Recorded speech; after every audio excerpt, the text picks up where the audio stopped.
Voilà, bon dimanche chez vous et bienvenue à cette émission. À dimanche, nous sommes chez le roi de la forêt. Nous allons parler de ce qui concerne l'artiste et surtout par rapport à sa députation. Vous savez, semaine passée, la rumeur est sur qu'il a quitté Wilson, il a été victime de la Tchango et à ma grande surprise, je vois le roi se porte très bien. Bonjour et bon dimanche. Merci, bonjour, bonjour Virginie. Merci.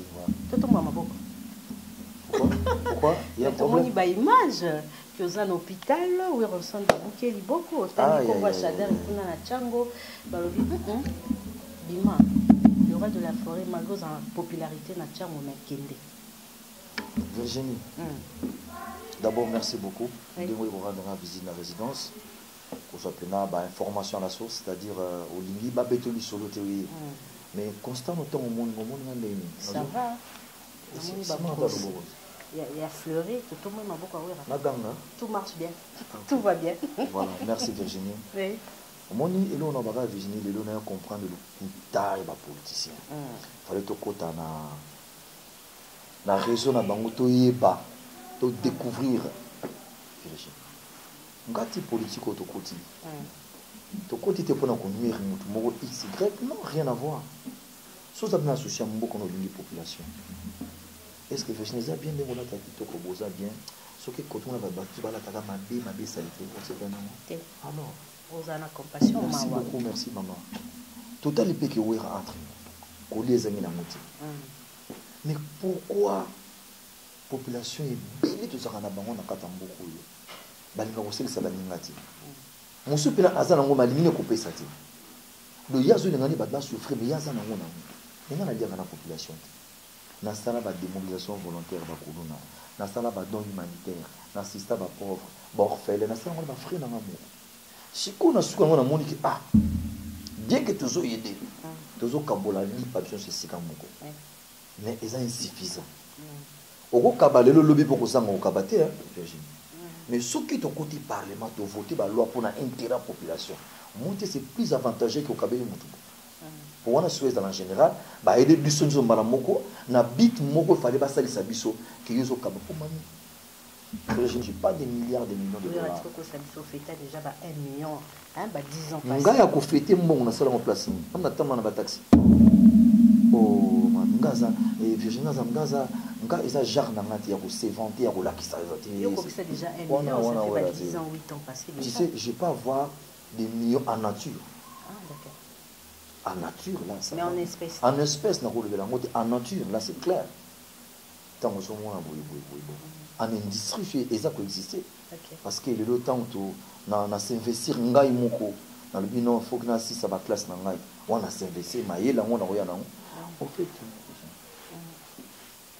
kobuka na wana ezaki montage. OK. Nga na za candidat na Kimbanzeke. Dès d'abord. Na kata Kimbanzeke wana to na 5 sièges. C'est-à-dire il faut qu'on soit moko kaka. Sikoyo ba candidat ba sape kuna ba moni nazo gêner ba. Qu'est-ce qu'il faut faire pour tout le monde là na place? Mbala mo ba kena ba pesa ba base na bango. Ba beti wera mabanga. Na kenda ki pe Kimbanzeke. Jour na yeka ba bo États-Unis le lendemain na kena Kimbanzeke. Na ki présenter ba civilité na nga et pas ya beaucoup mais par respect na coûté na yembi ngala. Virginie. Na bino mais au salara tour juste na Kimbanzeke na kutana na ba électeur na ngana solana bango na pesa bango quand même moto. Na sali carnaval na nga normal na continue na veni ne vula ya veni to kota ki wana. Voilà, merci. Merci beaucoup. Voilà, ça me touche à la ya. Tokota ki na nzoko. Na longo full aki na nzoko. Na ki bishop sapin mo ngana boki na bango. Après na côte na route mokali. Le na côte mokali na moni clique ba peto ba bien. Tozo kota na ba massa au place mo meto yo kana raté na bité la sini. Tokena bango pe.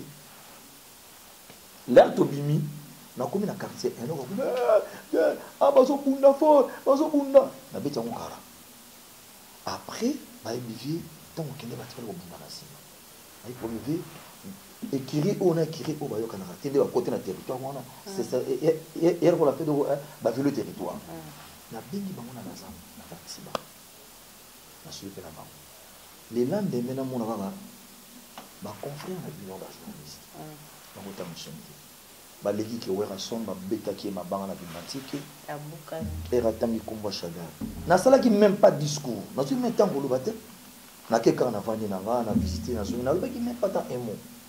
C'est-à-dire, pour la bango, bazo banga du fait que nga na côté na terrain de bantique. Ba éviter que nga pouvoir dans la musique et personne partir en chant. Mais ba mais voilà na beto. Na imba bo rangote. Si baba na Chicago. Na imba bana c'est-à-dire baza ba ou ba soutenir ngai sans intérêt. Si vous avez na place à bout, si faut raison que c'est vraiment sincère. Parce que on a bombé dans ma campagne, dans un secteur na bangote.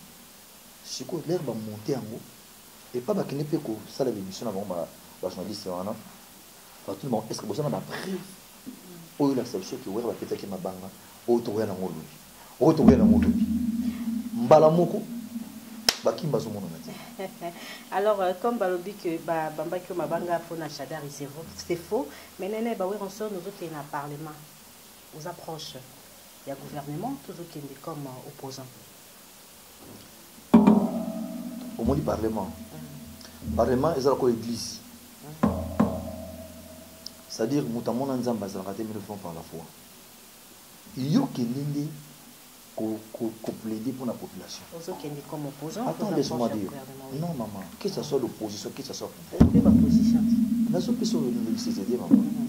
Que ce soit l'opposition au pouvoir, tant le pouvoir, tant au côté de la parlement, ce sera un bit pour la population. Nga ouération d'abord dans côté na parlementaire qui a nous le Congo. Voilà, à nous le Congo nous appartient parce que dans nous le Congo politiciens tout azama nous le Congo.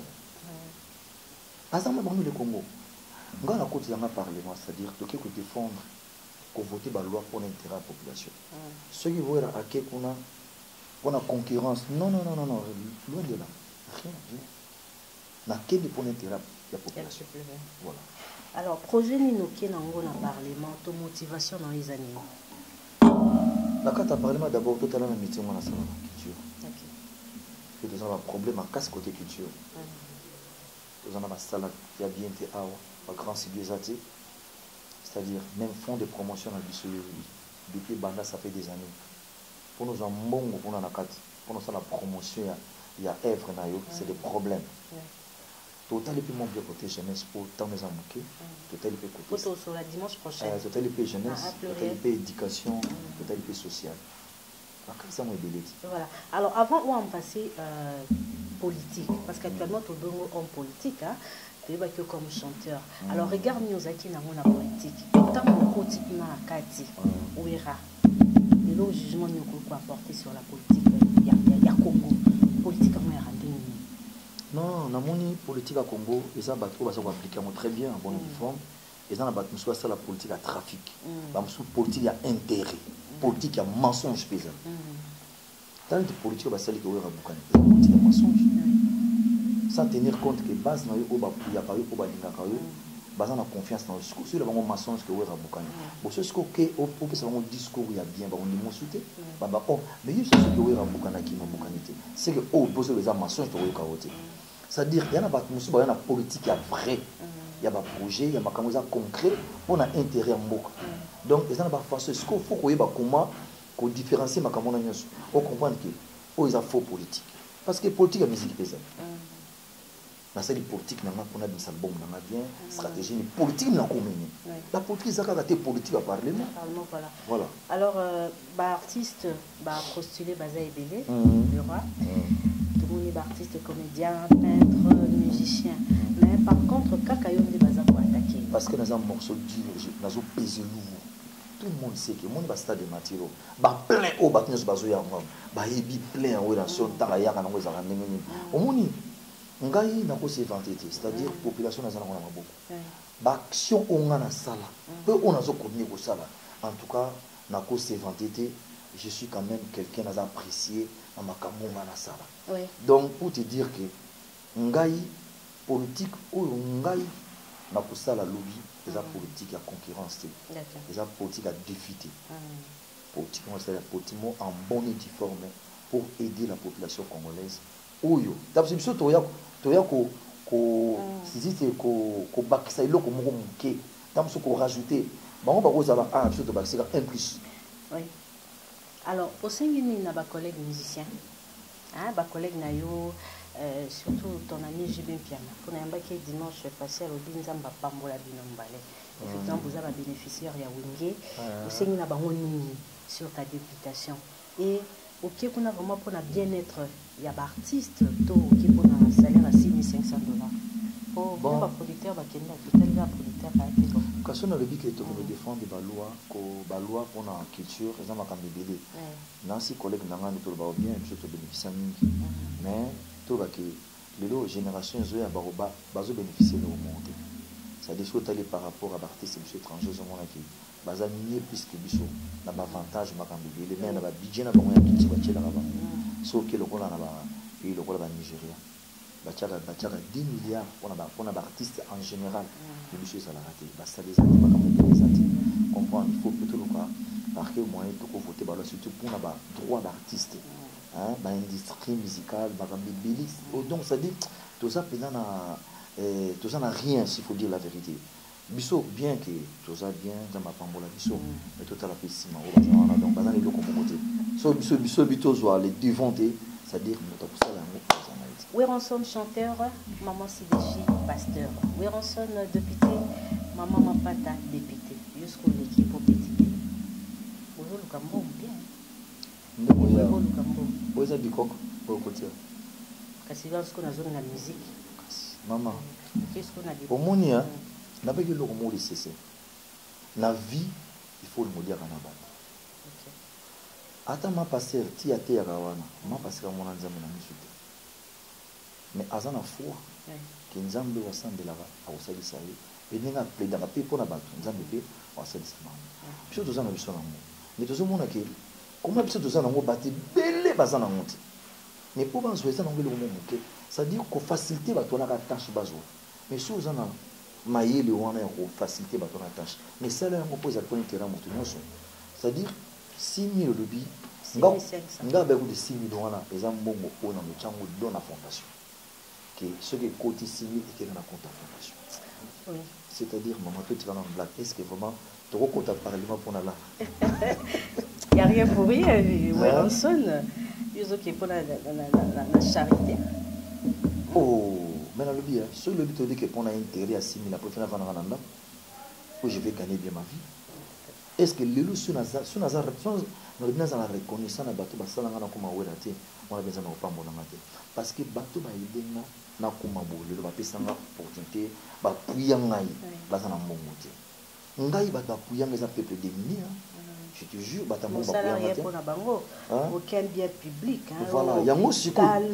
Qui n'a pas de stade à publier des soukas. Oui, il y a une question bilan non, mais nous on rassuré, les téléspectateurs, dimanche prochain nous serons avec toi. Mais vite on a parlement bien là. T'es yo rassuré nga dimanche où ekoyawana to célébrer parce que faut que la peu va. Il y a pas trop bien pour la monde tout ça na tamuki. Nagoya. Bon, on veut qu'empêchement Mougezalati, mais on a pu se pardonner dans la émission dimanche prochain. On a rassuré que dans l'émission, c'est-à-dire, moi, tout ça dans la campagne, on a quelques jours, donc nous sommes obligés vraiment. Nous avons deux places nationales, provinciales, c'est-à-dire il faut qu'il quitte, il faut que nous peine à bouger, tu vois.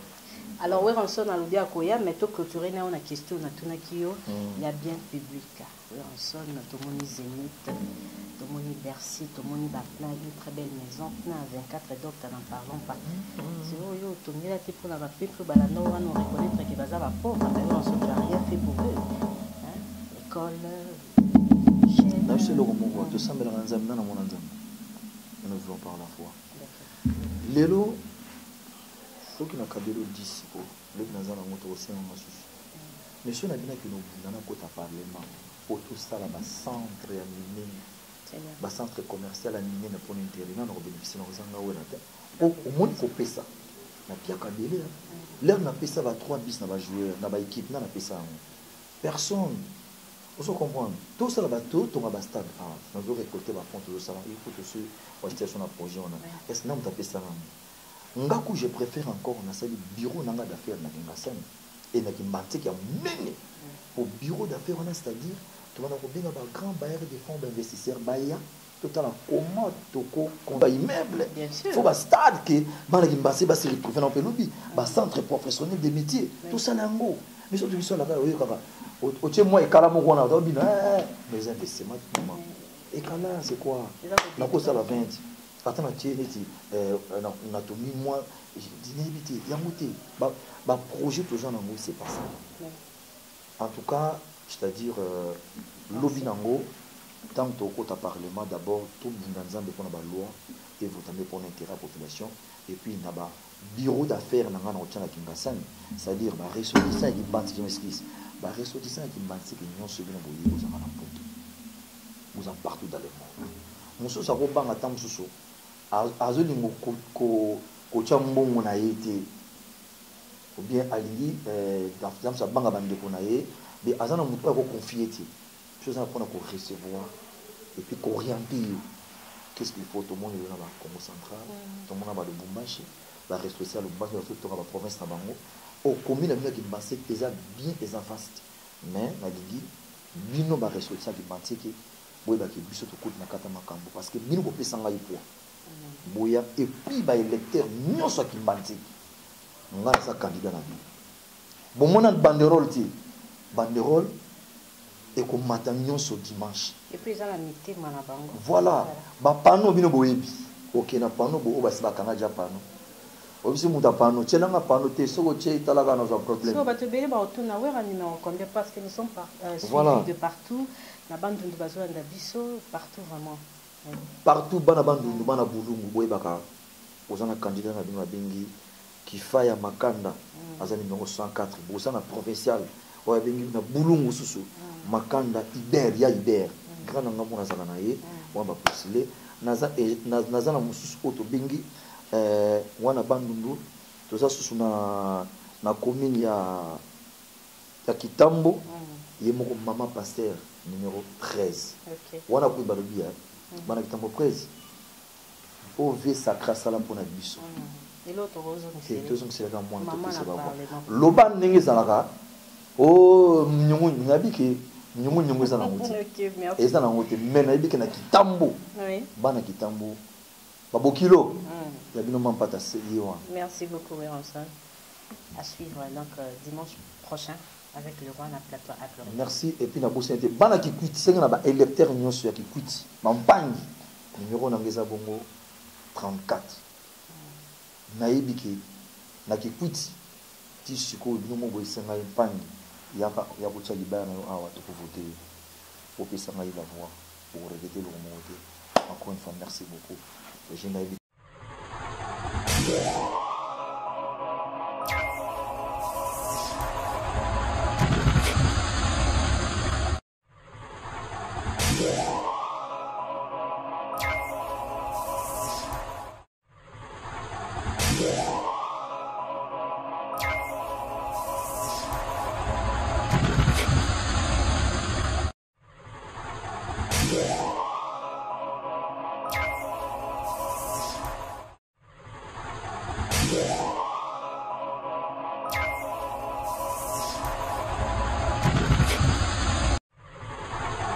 Yeah.